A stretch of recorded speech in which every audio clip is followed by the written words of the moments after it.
Bonjour à vous, Fidjil. Bonjour, Patricia. Mesdames, Messieurs, bonjour et merci de nous rejoindre une fois encore en direct du studio de la Cité Capitale pour la lecture transversale des journaux.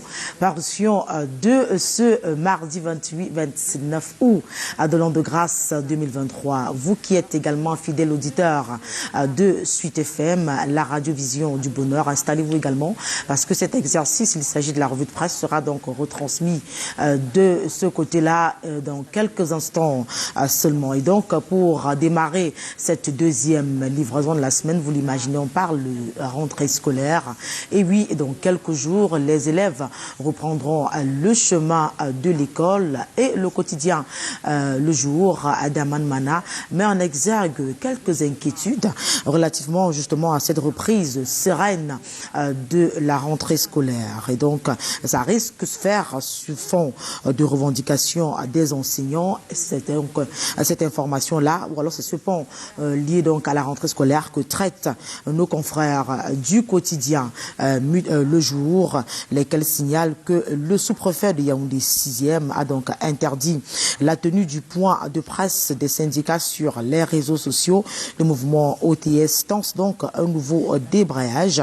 Et en page 2 et 3, nos confrères reviennent amplement sur cette information donc à retrouver naturellement dans les colonnes du journal d'Aman Mana, qui est bien évidemment un kiosque ce matin, toujours relativement à cette rentrée scolaire 2023-2024. Le journal Terre Promise Hebdo se pose la question de savoir si nous sommes véritablement prêts à reprendre le chemin de l'école. Et donc, avec deux ministres en première de couverture, celui de l'éducation de base et celui de l'enseignement secondaire. Il s'agit donc respectivement de Laurence Sejetou Ninkwa et Nalova Lyonga. Donc, le journal fait savoir que le 4 septembre prochain, les élèves des écoles, collèges et lycées reprennent donc le chemin des classes. C'est un grand moment de la vie nationale pour la réussite donc duquel l'État et la communauté éducative doivent se préparer avec munitie.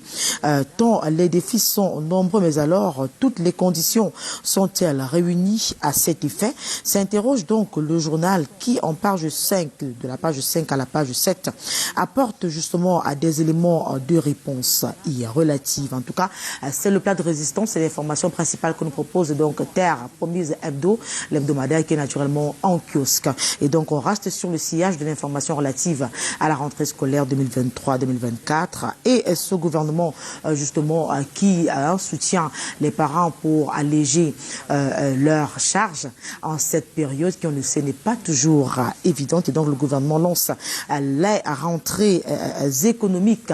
C'est donc le journal Breaking News qui en parle donc dans sa parution de ce jour. Breaking News nous fait donc savoir que le boulevard du 20 mai sert depuis plusieurs semaines, maintenant alors plusieurs jours, de cadre à ce concept salvateur initié par le ministère du Commerce.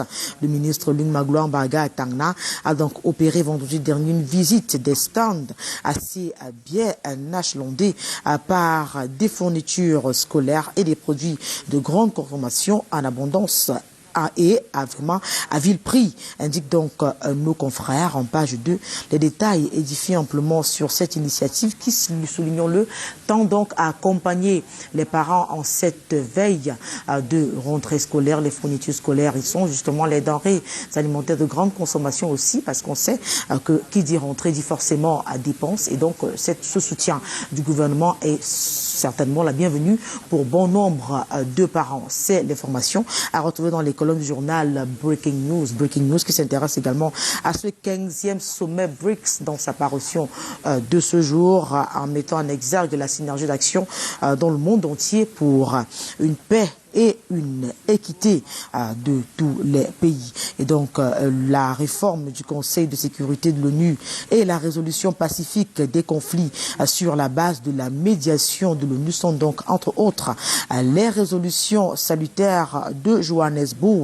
Le Cameroun, on le sait, était représenté à ce grand rendez-vous du donner et du recevoir, d'échange et de partage par le Premier ministre, chef du gouvernement Joseph Dion Kouté. Donc, le pays a donc réaffirmé son soutien aux initiatives initiative de mise en place d'une gouvernance mondiale plus juste et équitable. En tout cas, en page 4, nos confrères sont beaucoup plus détaillés sur cette information. On évolue avec le quotidien bilingue national Cameroun Tribune qui nous balade ce matin dans le service public de la communication.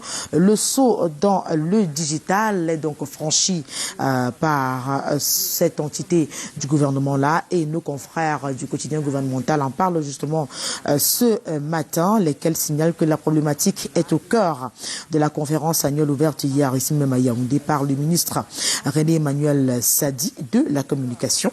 À travers des ateliers et exposés thématiques, les professionnels de la communication entendent donc jeter les bases de la dématérialisation des procédures ainsi que de la sécurisation et de l'archivage des documents administratifs grâce au numérique. En page 14 et 15, les détails, les rouages qui vont justement permettre d'y parvenir sont donc suffisamment expliqués ou alors tout simplement détaillés, permettez-moi la répétition, par nos confrères qui s'intéressent également à ces cadeaux spéciaux, généralement faits justement de billets de banque. Il s'agit des bouquets de banque, on va le dire tout simplement ainsi. Donc la tendance qui séduit et prend de plus en plus de l'ampleur est donc également mise en exergue ce matin dans les colonnes du quotidien gouvernemental Cameroun Tribune qui signale qu'ils sont de plus en plus nombreux à opérer ce choix pour faire plaisir à un proche. Et si cette trouvaille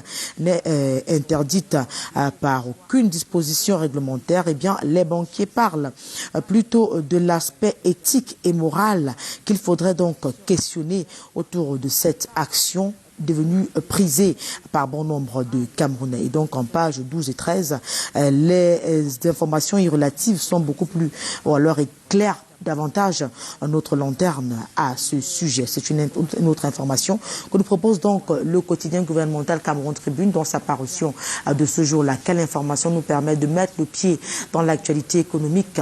On démarre donc avec le quotidien L'économie de Thierry Ekouti qui s'intéresse au marché de la crypto-monnaie. L'urgence d'un cadre réglementaire est donc soulignée par nos confrères de ce quotidien spécialisé donc en questions économiques. Nos confrères en question qui signalent qu'au Cameroun, près de 170 plateformes servent justement d'intermédiaires et la plupart d'entre elles échappent au contrôle de l'État. Qu'est-ce qui se passe de manière concrète? Comment faut-il faire justement finalement pour réglementer ce secteur? En page 3, le journal apporte des éléments de réponse. Toujours en économie, on évolue avec conjoncture économique qui s'intéresse au compte d'opération en zone CEMA, Communauté économique et monétaire d'Afrique centrale. Le journal nous fait savoir que les cabinets d'expertise comptable Ernst & Young et Mesa, dans un rapport spécial à l'exercice clos au 31 décembre 2022, indique que le compte d'opération de la BIAC, Banque des États de l'Afrique centrale, logé donc au Trésor français, a affiché un solde de plus de 5 milliards, ou alors 5 milliards 549 millions 207 000 francs CFA contre 363, contre plus de 3 milliards de francs CFA en 2021, soit un écart positif de 177,6 milliards de francs CFA, représentant environ 47%. Et donc en page 11, le journal revient amplement sur cette information. On a également reçu la voix des entreprises qui parle également économie dans sa parution de ce jour, en mettant en exergue l'état financier et le rapport de l'exercice 2022 justement du port autonome de Douala, lequel rapport affiche donc des résultats satisfaisants du point de vue de nos confrères, lesquels nous font également savoir que le 23 août 2023, l'institution portuaire a donc rendu public le rapport des comptes contractés par le port autonome de Douala PAD, la régie déléguée du dragage Douala Port Security, la régie du terminal à conteneurs et la régie du remorquage dont l'exercice est donc arrivé à échéant au 31 décembre 2022.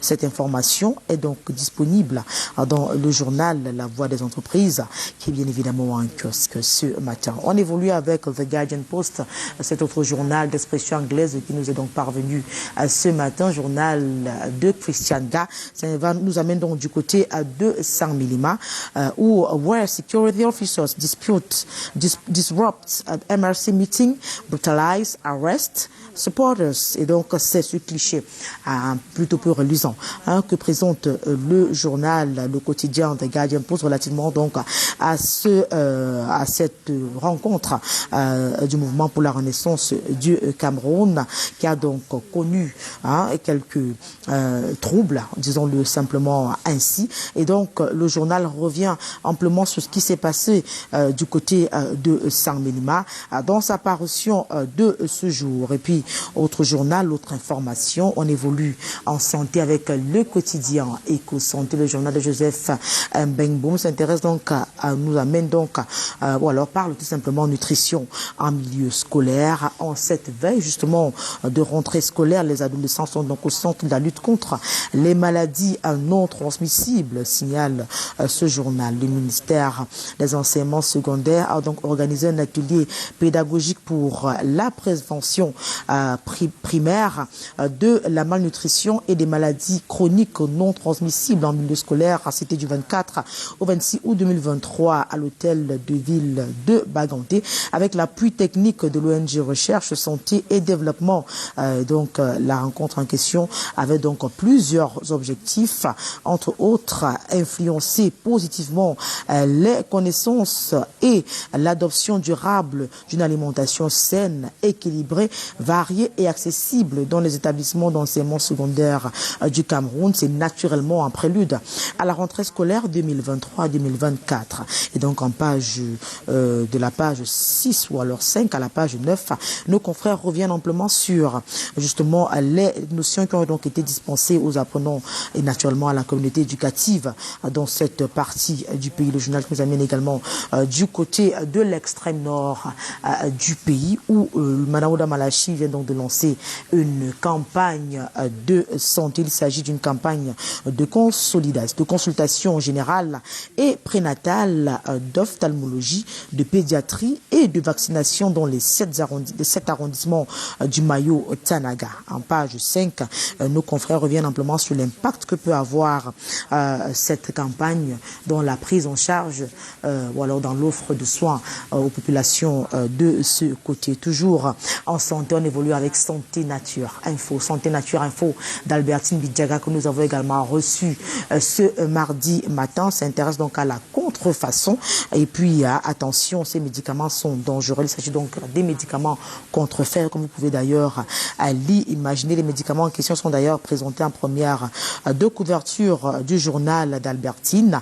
Dans un récent communiqué, signale le tabloïd, le ministre de la Santé publique, Manaouda Malachi, informe que selon l'Organisation mondiale de la santé, les analyses en laboratoire de lot de médicaments dénommés Cold Out, paracétamol et chlorphéniramine malaïti ont donc confirmé une contamination au diéthylène glycol, voilà j'y arrive, et à l'éthylène glycol, à un taux donc inacceptable dont la toxicité peut entraîner les décès. En page 6, notre consoeur est beaucoup plus explicite, ou alors le journal de notre consoeur et collègue est beaucoup plus explicite sur cette information. On évolue avec le quotidien Émergence. Émergence qui dans sa parution de ce jour parle de culture, spécifiquement droit d'auteur, les artistes musiciens réclament 26 milliards aux opérateurs de téléphonie mobile. comment avons-nous fait pour en arriver là? Eh bien, élément de réponse à retrouver dans les colonnes du journal. L'article qui en parle justement est signé en page 3. Et puis, ce journal nous permet justement de franchir ou alors d'ouvrir la page étrangère qu'on a convenu d'instaurer dans cette lecture transversale des journaux en direct du studio de la Cité Capitale. On va tout d'abord du côté du Zimbabwe avec Média Afrique. Média Afrique qui nous balade dans un jour historique, le jour où Mugabe est donc tombé de son trône.